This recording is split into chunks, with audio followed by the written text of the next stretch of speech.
ci internet bi Facebook YouTube en même temps ñu ngi liggéey ak les réseaux câblés kon donc ci sama kàddu ci turu Anne Marie mi ngi leen di dalal jàmm xëy na sax bëggoon na mu gën a am nu mel nii kon ñu jàpp rek ne ci kàddoom mi ngi dalal ay mbokkam dalal aussi ñi nga xamante ni ñoom ñooy militants yi dalal aussi ñi mbokkal liggéey bi di leen wax rek ñi leen bienvenue ñu mën a continuer ci liggéey bi incha allah. wa barakatu mbooloo mi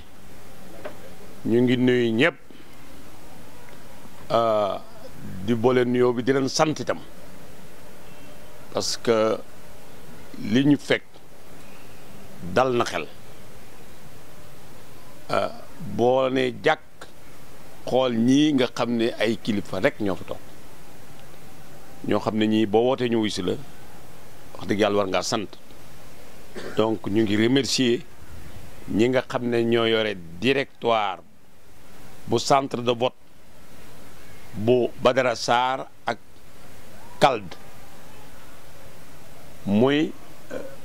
Anne Marie la sénatrice muy Njim Camara adjoint au maire muy vous êtes Anne Marie Dieng aussi je crois que moom aussi Dieng la waaw responsable élu dans la liste ànd liggéeyal Mbour ak Fallou n'est-ce pas Mam Sano aussi je crois que mi ngi fi ñun nag ñun ñi ànd ñëw war a installer comité bi je crois que y a l'adjoint au maire Soyibou Gaye la ñu ko fekk ak aussi le conseil municipal Doro Soxna am nag aussi koo xam ne kii véritablement yàgg naa ànd ak ñun yàgg di liggéey pour la commune de Mbour muy le maire Ibou Ngom je crois que loolu foo ko fekk sa xel war na dal li ñu tax a jóg nag mën nañ ko décliner dañoo nekk ci période boo xam ne bii ñëpp a yëngu lu tax ñuy yëngu mooy ab jongante bu war a am le 23 janvier jongante boobu mooy jongante bi nga xam ne bii ci la nit ñi wëtaat mairie bu Mbour pour jiite commune Mbour ñun nag ñun booloo muy ay parti muy ay mouvement ba ñu ko nattee ëpp na 20 ñu ne dañuy ànd liggéey Mbour ak Fallou Sylla mu jiitewaat liste majoritaire bi proportionnel bi Babacar Ba doomu Bada Ba jiite ko kon mbir mi ñëpp a ci nekk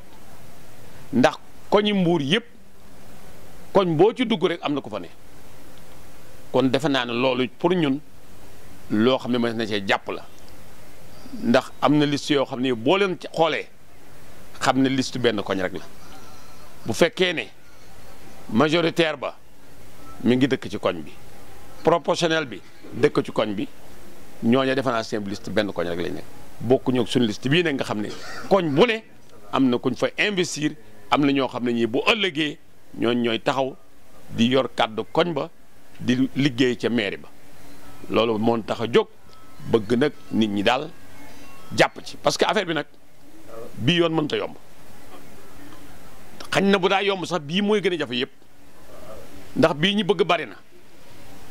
bari na ba pare tànnin wi tànn ñunu président de la République Macky Sall dafa dem Dakar woote ba mu wootee ne kii la tànn mu tànn Cheikh Issa ne ko demal jiite Mbour tànn Saliou Samb ne ko demal jiite département ba yem foofu kon nag ñun tànnuñu te nag defe nañ ne dëkk bu ne nag yaa war a tànn sa bopp ki lay jiite yaa koy tànn mais bu fekkee ne nit day taxaw fële tànnal la loolu waa Mbour ci seen bopp ñoo ko war a bañal seen bopp kon xam naa du ma guddal damay gàttal ndax dañuy ñëw pour installer rek ci dinaa bàyyi ñi nga xam ne ñi moom laa àndal ñuy jaar ci bu ko defee yëf yi mën naa gaaw parce que liñ leen téye dafa bari déjà te xam naa ne léegi rek bon yeneen waxtu jot yoo xam ne yi peut-être que da leen di tënk kon daal ci gàttal loolu laa leen dinaa ko wax di leen santaat di leen gërëm di yaakaar daal xam naa dolleku na yéen ñi daal ku leen gis xam ne yaakaar dolleku na parce que fii defe naa ne forcé ñu kenn bu ñu indi li kenn ku ne li la ñuy jaral li la dëkk bi jaral moo tax nga bàyyi sa yitte yëpp ñëw toog fii daal ci gàttal loolu la dinaa ko wax wasalaam. salaamaaleykum mbooloo mi maa ngi leen di gërëm di leen sant man nag comme niñ ko waxee rek affaire bi dafa sotti ba pare Macky Sall ci boppam man day gëm naa ne képp koo xamee ne bëgg nga sa bopp képp koo xamee ne bëgg nga avancement fii ci dëkk bi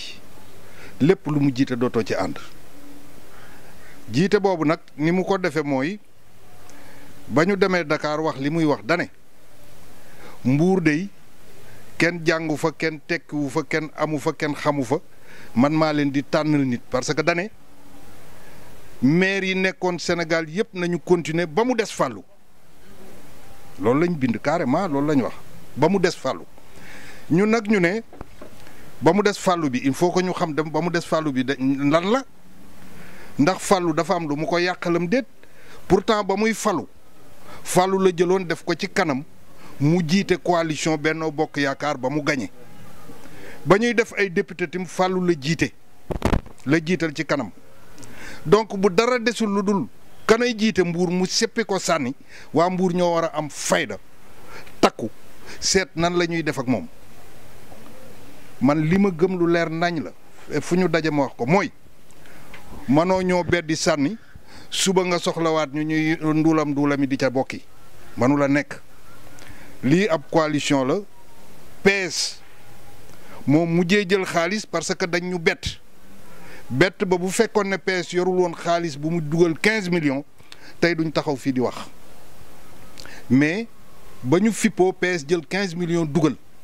ñun ñi àndoon ak Fallou démb ak bërki démb ñu ne dañuy continuer ànd ak moom moo tax ñenn ñi PS la te defe naa ne bu doon nit ñi gor lañu Tanor ak ni mu mënoon fii ci région de Thiès ni mu meloon fii ci Mbour du dellu du tëdd ka mu àndaloon di def leneen lu waroog lañ daan defante donc ngor dafa am même politique bu fekkee ne léegi salteel nañ ko ngor dafa war a nekk ci diggante nit ak nit donc ñun ñu jàpp ne ñu bëgg ko ñu bañ ko bu soobee yàlla dinañ leen gañe loolu kenn mënu ci dara li wér nag moo di ku mu neex nga yor sa walisu xaalis li may wax tefes laa dëkk Ablaye Wade bi muy def premier tour ak Macky Sall Cheikh Issa mii ñuy wax nii tey moo jëloon walisu xaalis taxaw Ndoyeen boo ñëwee wan ko carte Macky Sall wan ne wateeloo ko mu jox la 10 000 ñu dem deuxième tour xaalis ba des mu viré dem fari ca Macky Sall waa APR seen bopp ñoo warul woon sax d'accord mu leen di jiite parce que bokkul APR moom am dem la bokk ab mouvement la def mi ngi war dëkk bi nag yor xaalis liñ ciy wax rek mooy képp koo xamee ne jox nañ la xaalis lekk ko jamono ji neexul ku mu ne suba Anne Marie bu fekkoon ne dana day ñëw fii wool mbooloo mi mu ñëw na jël distribuer nit ñi xam nañ lan la ñuy def suba fii mu nekk nii nag am na leneen loo xamee ne aussi il faut que ñu yee ci nit ñi dañu war a am maire bu dëkk ak ñoom dëkk ca dëkk ba mais maire boo xamee ne bu ñu la falee ca ëllëg sa nga gàddu say bagage dem Dakar samedi ba samedi ngay del si sa dëkk loolu du meeru dëkk da nga war a jaxasoog nit ñi nekk ak nit ñi xam lan la nit ñi jànkoonteel ci naqar xam lan la nit ñi jànkoonteel ci bànneex lu ñu nekk nga nekk ca Fallou loo ko bañ Fallou mi ngi Mbuur heure boo demee bureau fekk ko fa masula changer numéro téléphone dama ne nag kon nit ñi ñoo war a xool bu baax tànn li ñuy def ñee nag dama defe ne ay xale lañu parce que dégg naa ñu ne ñun jànguñu am na ci koo xamee ne Papa Ja ba muy def examen fekk man ma nekk terminal de la Fosse maa ko doon dimbali ci mathématique bu dee jànguñu te àgguñ ci ba campagne bi ubbi parce que fii nag Mbuur la loo fi wax nit mën na la ko delloo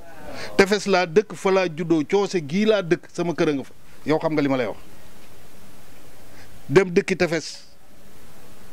sama yaay nga fa ca kër ga njaañeen mooy fa sareet yay taxaw kër gi féete nii fa laa dëkk sama kër nga Grand Mbour mais dama ne bu dem njàng la ñoo leen dàq jàng bu dee fulaak fayda la ñoo leen ko ëppale fuuf bu fekkee nag ne ay position la yoo xamee ni nit ñi tekki woon nañ ko fii Sénégal ñoo leen ko ëppale ngeen baal ma ak maa ngi rafetlu jotaay bi di leen remercier yéen ñëpp ci présence bi di leen jéggalu tamit ci un peu retard installation bi après bëgg naa ci sànni tuuti kàddu wala ma sànni kàddu bi ba pare je pense que tey composition bi ñu am lu mot 20 alliés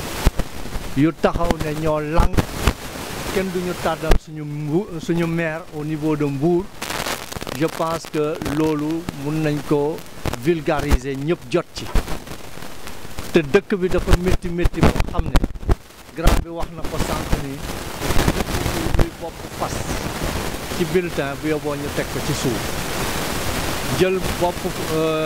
bopp yi nga xam ne mooy sëñ Babacar ak sëñ Fallou ñoom ñaar ñoo jiite liste te xalaatuma benn yoon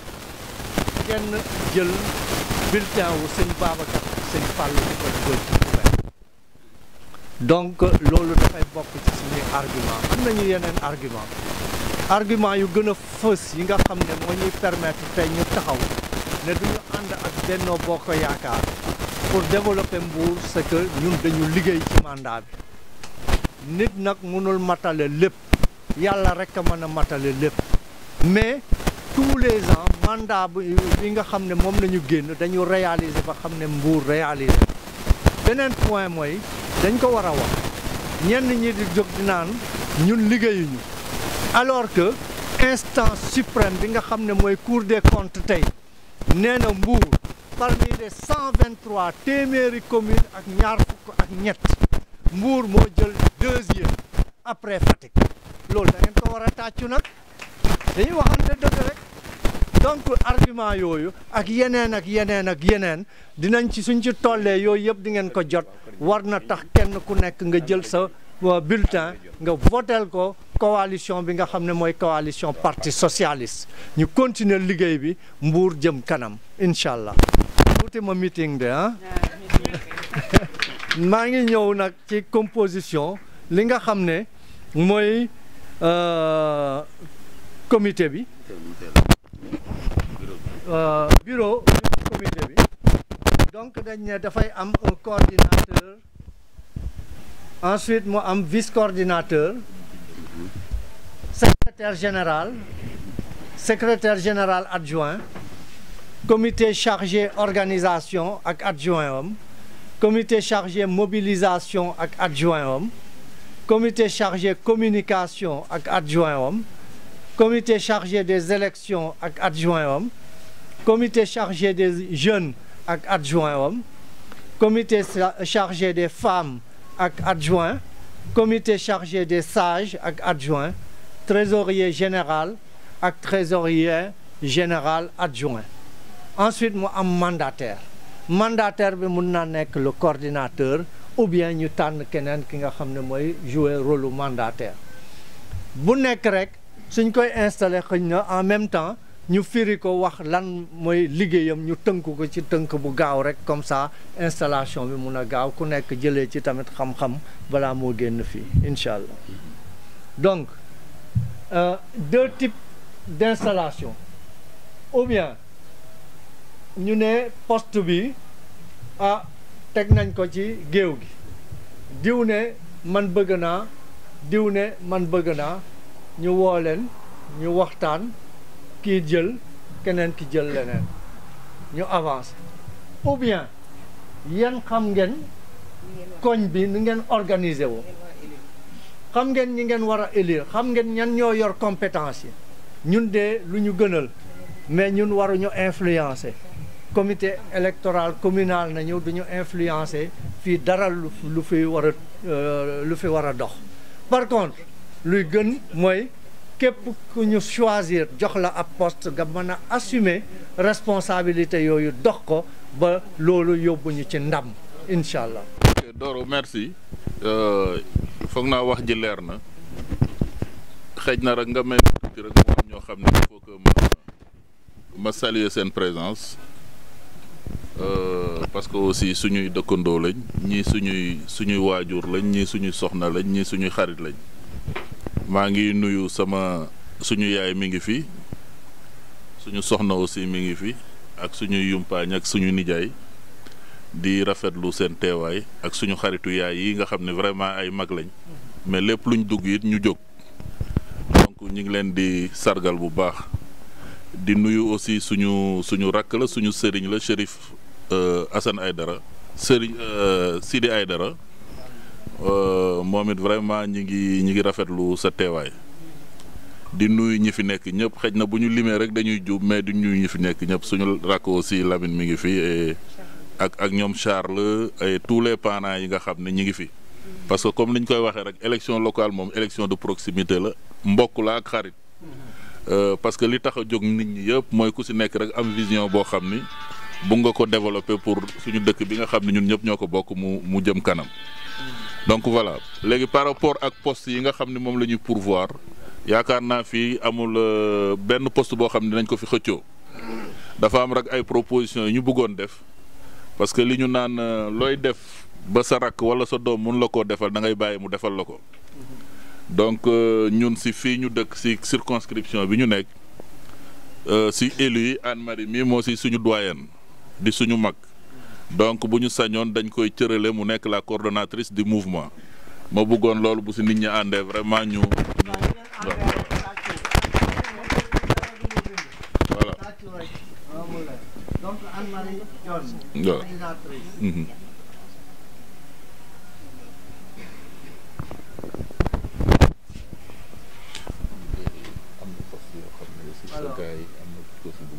Vice-coordinateur. Donc vice-coordinateur am nañ suñu benn xarit aussi élu la mais yàlla dafa def nekku fi moment yi muy Grand Coulibaly yaakaar naa bu si yàlla àndee dina ñëw bientôt et bëggoon nañ ñu def ko mu topp mu nekk le vice-coordonnateur. waaw léegi jël tempo parité bi waaw.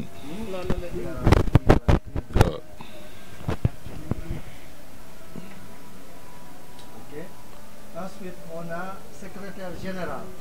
Bon, secrétaire général, bu si nit ñi gisul inconvénient man mun naa ko jël.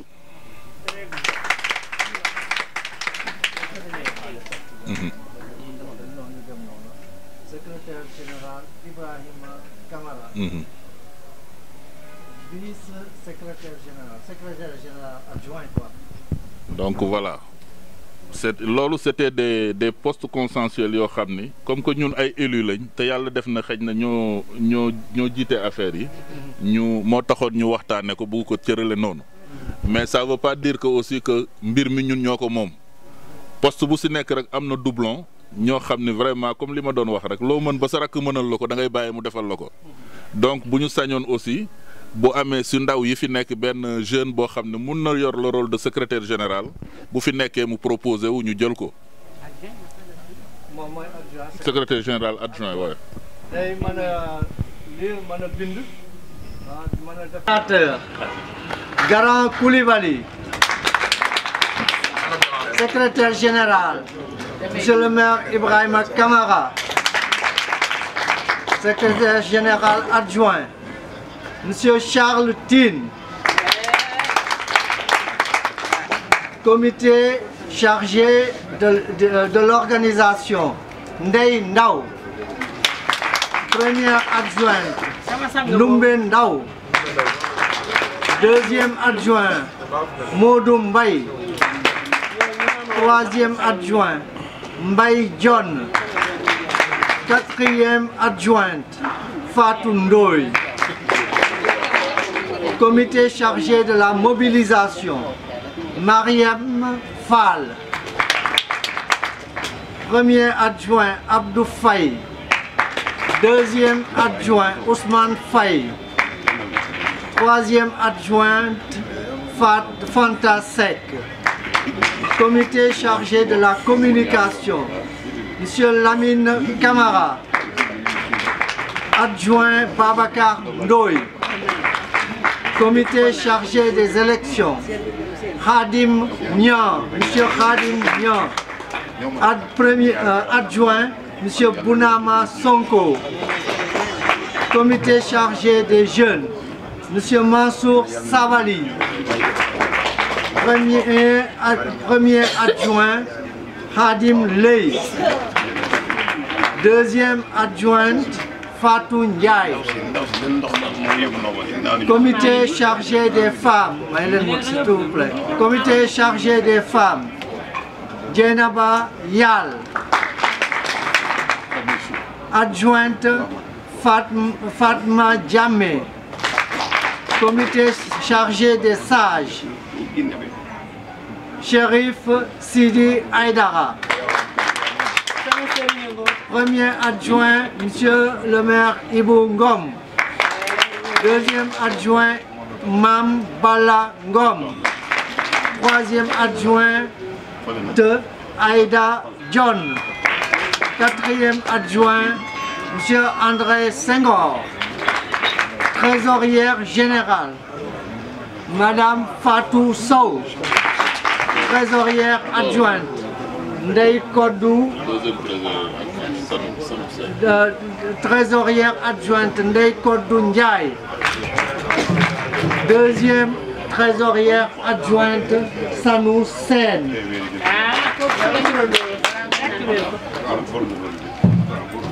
Mandataire, Monsieur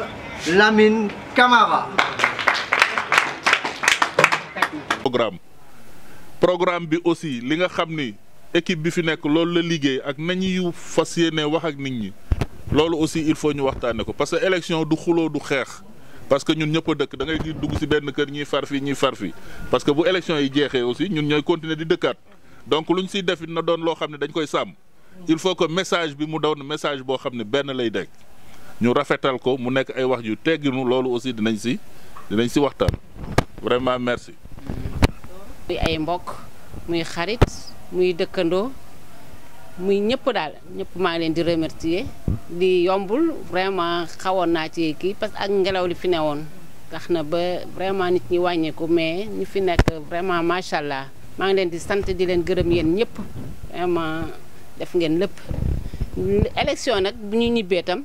carte d'identité la nit mën na ne damay jàppale diw te amoo carte d'identité bu ko amul carte d'identité jàppale ci gémmiñ dong taxul ñuy wax. suñu gox la ñun ñoo war a defal Mbour mais bu ñu xaaree keneen defaral ñu ko Mbour du mës a jag te suñu poste du jag poste bi du jag Mbour du jag kon na ñun jigéen ñi ñoo moom loolu war nañ tee taxaw bu baax ci loolu laa leen di ñaax ci vraiment ñu jàppale suñu bopp. il faut que am yu nga xam ne nii foofu ñu leeral ko nit ñi parce que tey jii ñun 2012 bi nga xam ne yàlla dogal na tey jii APR maam juddu. ñu dañoo ñëwoon ànd ak APR mais bi ñu demee bu ñu waxtaanee ak maanaam Macky Sall dañu waxtaan ak moom xamal ko ne ko nag maam ñun ñëwuñu pour ay suñu mbir bopp mais dañu ñëwoon pour la cause des artisans parce que dañu gis ne artisans yi dañu yàgg a sonn ci ay élections yàgg nañu sonn aussi ci maanaam dëkk bi fii nii département de Mbour ku ne xam na ne c'est une ville artisanale et touristique mais artisans yi dañu fay nekk yàgg a sonn. mais heure bu ñu faloo ba pare rek bàyyi leen ci ginnaaw bi ñu demee waxtaan ak moom mu daal ñu dinañu jël en compte ci programme am te yàlla dogal na tamit aussi bi mu faloo vraiment dafa jël ndomba tànk yi nga xam ne ci wàllu artisanat ci wàllu tourisme ndomba tànk yëpp mu jox ko waa Mbour ñoom tey jii ñoom ñoo ne dañoo bëgg maire bi te war nañu leeral artisans yi xamal ne maam ñoom bañ leen joxee ndomba tànk yooyu defuñu fi dara. tey jii Cheikh Issa moo yore ADM nga xam ne lépp luy tabax infrastructure moom moo ko yore mais tey jii soo doxee fii nii amul benn entrepreneur bu dëkk Mbour bu nga xam ne nii dinañ la jox ci marché yi te tey jii waroon nañu moom ci wàllu boppam su demee ba Saint-Louis sax joxe fa marché wala mu joxe fa benn programme ñu financé ko mu daal di wax ñooñu ne leen kat bëggoon naa ngeen jàppale suñu entrepreneur yi ñu am ci marché yi. parce que am na marché yi nga xam ne am na taux bu muy àgg da ngay def appel d'offre mais am na taux bu nga xam ne su fa àggulee doo def appel d'offre da ngay seet rek daal ne diw mii comme moom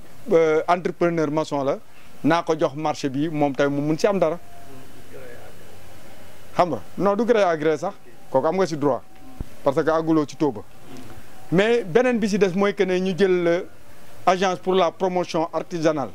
nga xam ne agence boobu moo war a développer artisanat moo war a promouvoir artisanat moo war a maanaam def ay promotion comme yóbbu artisan yi ci foire yi maanaam yóbbu leen pour ñuy wane seen i produits ñëw di leen organiser ñu xool naka lañ leen mën a jàppale ba nga xam ne nii dinañ mën def seen marketing xam nga def seen promotion au niveau local ñu jox ko Pape Amady Ndaw Pape Amady Ndaw tey ji mu ngi foofu ci liste boobu moo nekk directeur ADM directeur général nga xam ne tey jii ñoom bañ ko falee ba léegi 8 ans ci ren amul benn artisan lañ fi jël mu dem Burkina Faso gi xam nga ay foire Afrique yi nii ay foire la nga xam ne coono bi ci nekk kenn xamul nu mu toll da ngay dem ci oto yi ngay dugg dem soo demee foofu kenn du la kii encadré dañ lay jox liñ lay jox rek dañ la kaay dem nga daay dem yaay financé sa xaalis sa biir poche loo fa lekk yaa koy financé sa bopp foire yi nga xam ne mooy am bitim réew dañ koy jël di ko jaayaat suñu ci biir suñu ñëwee ñu daal ne fii nii artisan yi fi war a ñëw ñu daay def seen benn groupe daal di ñëw defar seen liste ñëw rocciwaat kii yi naan la déposé la mais kenn mayu la visa te fekk na yooyu visa regroupé lay doon dañuy ñëw ne la invitation d'honneur ñu ne kenn waroo fay dara ñu daal di rocci affaire yi suuf di ko jaayaat ñu nga xam ne du ñu ay artisan ñooñu dem à la place des artisans amul benn fii nii soo wëree Mbuur ba mu daj amul benn artisan bu fu mus a jógee si bi Pam Ndaw yoree kii bi direction bi foofu ba tey jii ma lay wax ni amul benn artisan bu fu mus a jógee dem foire Italie wala nga dem foire France wala yooyu te loolu dafa jaadu. nga jàkkaarloog moom mu ne la xaaral ba reer ñëw mu ngi ndékki de ensuite muy añ mu ne la xaaral ba reer jot dinaa la jox reer kooku doo ko gëm de ah par contre ñun dañuy joxe ndékki joxe añ suñu diggee reer dinañ ko joxe. beneen point laa bëgg a rajouter loo xam ne dafa important tey am na ñoo xam ne dañuy taxaw naan Benno Bokk Yaakaar ak parti socialiste benn la ñu am ñooñu dañ naan parti socialiste Benno Bokk Yaakaar la bokk donc soo votelee Benno Bokk Yaakaar war votel nga parti socialiste bokkuñu dara ci élection yi bokkuñu dara ak Benno Bokk Yaakaar Benno Bokk Yaakaar dañu ne président moo ne Cheikh Issa Sall mooy candidat bi fii à Mbour bu Benno Bokk Yaakaar parti socialiste ne ñoom ci nañu wax sauf le maire Fallou Sylla parti socialiste taxaw dugal caution wam demal boppam demeewul ak caution wu Benno Bokk Yaakaar caution bu parti socialiste nañ demee donc parti socialiste ak Benno Bokk Yaakaar bokkuñu dara loolu dafa bu war a leer ci bopp yi vraiment ngeen joxe exemple bi wax ko nit ñi tamit sinon rek day indi confusion ñu nax nit ñi ne leen ne ñoo bokk alors que ñu bokkuñu te campagne baa ngi ñëw voilà loolu c'est très important ñu leeral ko di leen jaajëfal di jéggalu léeg-léeg ma ñëw muy délégué de quartier muy Pape Konaté ñu ngi saluer présence am vraiment di alhamdulilah rabil alamin ñuy sant yàlla julli ci yonent bi sallallahu taala alayhi wa sallam sant ñaari waajur yi ñu ngi leen di sant bu baax ñu ngi leen di ñaanal sunu bopp li ñu dugg yàlla nañ ci dugg ci bisimilahi rahmaani rahim génn ci alhamdulilahi rabil alamin yàlla day mën na ko yàlla sañ na ko yàlla rek ko mën yàlla nañ ko yàlla defal li ñu ut yàlla nañ ko yàlla defal te mu gën ci ñun yàlla mën na ko yàlla sañ na ko yàlla na ko yàlla def bu ñu waxee ne monsieur le maire wala ñi nekk ci municipalité bi nangam wala nangam man de mën naa wax ne jig nañ ñu comme dañoo aye seenuk ay ñu am tali dañoo aye seenuk ay ñu am ndox dañoo aye sunu ay ñu am leneen kon dama naan kon jig nañ ñu bokk waaw kon nag defe naa ne sant yàlla la ku la jig nag da nga koy téye ak sa ñaari loxo loolu moom moo gën ngay dem ci tatone yoo xam ne ëllëg si biir mën na laa jural leneen li ngeen wax it dégg naa ko parce que ki nga xam ne dañ koo jox mu war a defar Mbour muy ñaan di xaar Mbour ay ñetti fan ñeenti fan bañ ko joxee bu commencé woon kon xëj na Mbour sori na waaye jox la ay man-man nga war koo def ci biir dëkk bi nga téye ko wax dëgg yàlla boo ne bëgg nga Mbour man dama ko dul gëm waaw li may nag wax nag mooy nañ leen góorgóorlu comme ni ko sëñ bi waxee am na ñoo xam ne dañuy def confusion defe ne parti socialiste moog Benno benn lañu te duñu benn àndoon nañu ci liggéey dem nañu ba jamono nag disloqué wu nañu ñi jaar nañ ñi jaar nii nañu xamal suñu militant yëpp ne leen PS dafa demal boppam ci bannière PS parti socialiste kon nag dañoo war a génn teel a génn suñu këyit bi nga xamee ne moom la ñuy wotee ñu mën koo wan suñu nit ñëpp ku ci nekk mën koo yor waaw sinon rek dana jaxasoo waaw li may ñaan yàlla nag nañu ñaan ñun ñëpp yàlla ku baax la yàlla mën na lu nekk waaw loo yaakaar ne rek du ma mënoo ko jot booba da ngaa ragal yàlla mooy joxe te ku mu war a jox kenn mënu ci dara yàlla nañ ko yàlla jox te buñ ko joxe yàlla nañu jig yàlla nañ ko yàlla jox te buñ ko joxe yàlla nañu jig ci darajay Muhammad Rasulullah taala sunu kilifa yi ñu am itam ñu ngi leen di dénk sunu borom mbir mi metti na mais nañu muñ la réussite au bout de l'effort et quiconque a reçu des forces doit les consacrer aux besoins de ses semblables nañ jàppante aidons-nous mutuellement nañ jàppante nañ ànd nañ doon benn buñ ko doonee rek lépp luñ bëgg dinañ ko am l'union fait la force alhamdulilah rabbil alamin yàlla nañ yàlla defal sutura yàlla nañ yàlla yéeg jërë ngeen. am na ku wax sànq ne ku la jox reer loo wax. ku la jox añ. ku la jox añ. jox la mu la diggee. su la diggee reer. nga wax ko gëm. loolu waa Daaru Salaam ko waa Poulailler waa Espagne ñoo ko moom. jox nañ leen añ jox leen reer. mu des ndékki defar nañ leen tëli. defar leen assainissement muy dem. donc boo jógee fële nu mu tuddati Poulailler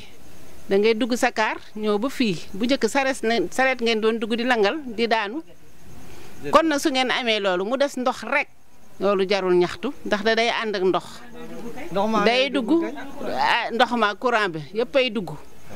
donc waa Daaru Salaam waa Poulailler yi déglu leen ma yéen laay waxal samay mbokk waaw dañ ko ne waxal mu dem waxu ñaxtu bi baax na ci mais day tax ñu wax ko fii ci rajo bi ñëpp di ci dégg am ngeen tali bu bees pour am ñaari rond-point rafet ñu leen di tabaxal marché dugal lañ leen courant ñu ngi leen di dugalal ndox kon nag defe naa ne loolu la ca des seen carte rek ci des la ca des bëriwul Poulailler fee ñoo ca des zone Sonatel extension aussi ci la ñu bokk parce que waaw am na ñu xam ne xamuñu du ñu wër Mbour du ñu xam donc il faut ñu koy wax aussi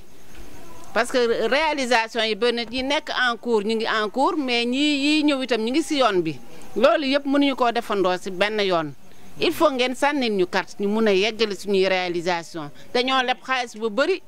dañoo dugal leb xaalis bu bëri di defar Mbour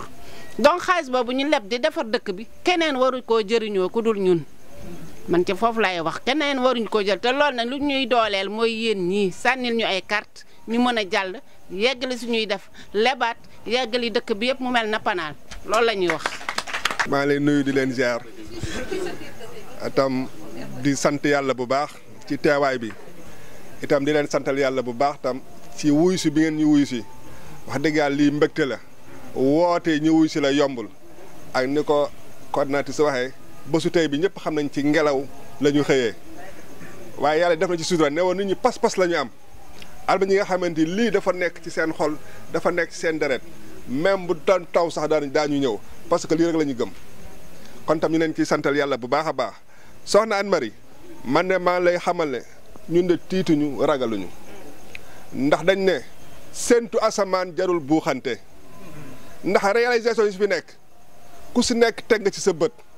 que fa Mbour nekkoon ak fa Mbour nekk tey ku si nekk xam ne Mbour mi ngi avancé en grand pas bu dee marché yi bu dee tali bi bu dee hôpital bi barki demee ñu ne hôpital Grand Mbour dañ ko def niveau 3 kon waa Mbour amatuñ lu ñuy wax tey fépp fooy jaar tey da ngay dugg sa oto yéeg ci kaw tali ba fa nga jëm buuxante amatul embouteillage amatul kon léegi ñu ngi koy sant yàlla bu baax a baax nee na ñu sant yàlla tam. ñi nga xamante ni ñoo yor dëkk bi def ci seen kéemtalaay kàttan Mbour jaral leen lu nekk ndax ñii Mbour rek moo leen ñor Mbour rek moo la ñu safoo te Mbour rek la ñu bëgg ndax seen jotaay bi ak seen woote yi bëgguñu lu leen Mbour avancé soxna Anne Marie di ngay réaliser fii ci Mbour dëkk ko waa Mbour yéen a ñuy jox ñu ndékk jox ñu reer kon suñu ngeen ne añ baa nga ni daañu ko gëm ndax ku la yee jox la nga ndékk su la nee da nga añ toogal nga fa da nga koy xam ne di nga añ kon loolu ngeen defal waa Mbour li ma ci doole rek ñun ñi nga xam ne ñoo fi daje mbir mi leen dong koy sotal ci jongante la ñu jëm jotaay bi neex na ambiance bi neex na waaye leen dong mooy xeex bi jël sa carte électeur dem vote ji ku fi ñëw tey am nga sa am di jàmm am nga sa xarit am nga koo mën a waxal xoole noo wax ak moom ba mu ànd ak yow ba bu jour le 23 janvier ñu dem voter ci jàmm ak salaam ba avant 6 heures ñu jël raw gàddu gi yàlla ñu ko yàlla defal suñu xol sedda ñu ngi nuyu Ibou Camara ñu délégation bi fi toog yëpp soxna Dora ñu leen di santal yàlla bu baax te ñaan yàlla ñu defal jàmm élection yi nag ni ñu ko Dora waxee rek du xeex du xuloo ndax lépp ci biir Mbour la le 23 bu jàllee ñun ñooy continuer nekkaat biir Mbour kon nañu seq jàmm ak salaam te xam ne lii nag fala budd am ku jiitu ku jiitu nag loolu lañ ci bëgg yàlla ñu yàlla mbay ndam lool ci ñu jiite ci ndam lu seddu guy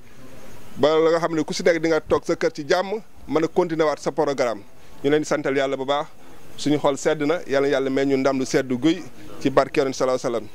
xanaa bu ko defee ñu def ñaan kenn ku ñu jàng fatiha benn yoon salaatul fatiha ñaan yàlla ndaje bi yàlla bu doon suñu mujj daje nga xam ne lii nekk suñu kanam mooy yéene boobu ak ndam loolu yàlla ñu ko yàlla may mu nekk ndam lu seddu guy kenn bañ a xeex kenn bañ a xuloo kenn bañ a taal yi pono yàlla ñu ko yàlla defal bismillah a'uuzu billahi mina shaytaani rajiim bismillahi rahmaani rahiim alhamdulillahi rahmaani rahiim maliki yawmi diin iyyaaka na'budu wa iyyaaka nasta'iin لا دين يعلم بين أيديهم وما خلفهم ولا يتم شيء إلا ما شاء وسع كرسيه السماوات والأرض بحرمة اللهم صل على سيدنا محمد الفاتح لما أغلق والخاتم لما سبق الناصر الحق بالحق والهادي إلى صراطك المستقيم وعلى آله حق قدره ومقداره عظيم إن الله وملائكته يصلون على النبي صلى الله عليه وعلى آله وصحبه وسلم تسليما سبحان ربك رب العزة عما يصفون والسلام على المرسلين والحمد لله رب العالمين آمين